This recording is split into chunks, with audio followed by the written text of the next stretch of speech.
It's irritating enough to get bumped from a flight, but to be told to get off because an overweight passenger needs 2 seats? Southwest Airlines admits it happened to a petite woman on a recent flight from Vegas to Sacramento. That was her seat. How dare they kick her off something that she paid for? That was totally wrong. The woman was flying standby and just settled in the last available seat when the flight crew told her an obese 14-year-old passenger who showed up late needed 2 seats. So the 110-pound woman was kicked off the plane, even though the teenager paid for only 1 seat. I think they made the right decision. I mean, it could have been traumatizing for that young boy, 14 years old, to be removed from the plane because he needs 2 seats. This is not Southwest's first run-in with plus-size problems. Director Kevin Smith criticized the airline several months ago after he got kicked off a flight because of his girth.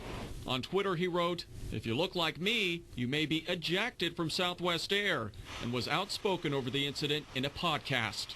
I said, lady, I ain't gonna sue you for calling me fat. I'm sitting here telling you I'm fat. Is this type of thing bad publicity for Southwest? Sure, but legally they're perfectly within their rights.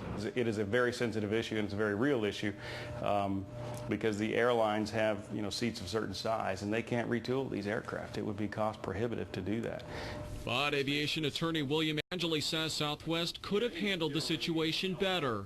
The airline has been criticized for its policy that's been in place since 1980, requiring obese passengers to pay for 2 seats.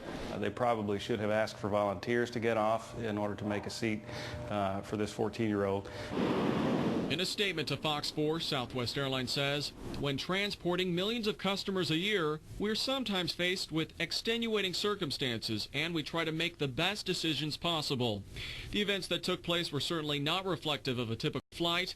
We have reached out to the adult customer who was accommodated on the very next flight out and reimbursed her fare for the inconvenience. The airline also says employees may have been in a hurry to get the extra seat since the overweight passenger was a minor traveling alone. Peter Dowd, Fox 4 News.